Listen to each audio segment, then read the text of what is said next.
হায় হায়, চাকা তো পাঞ্চার হয়ে গেছে। আরে রে রে রে, এ কি হলো? এখন কি করবেন?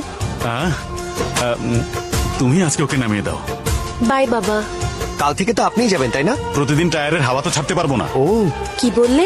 কিছু না মা, কলেজের দেরি হচ্ছে, তুই যা। শুনলাম আপনার টায়ার পাংচার হয়ে গেছে। এই, তুই কিভাবে জানলি? আপনার মাত্র হলো, আমার আগেই হয়ে গেছে। ওই দুজন একসাথে আপনার চিন্তা হচ্ছে না? এত কথা বলিস না, ওরা দুজন বন্ধু। বন্ধুই তো না, মানে? এই জন্যই হাওয়া বেরিয়ে গেছে। হ্যালো আঙ্কেল, কি হয়েছে?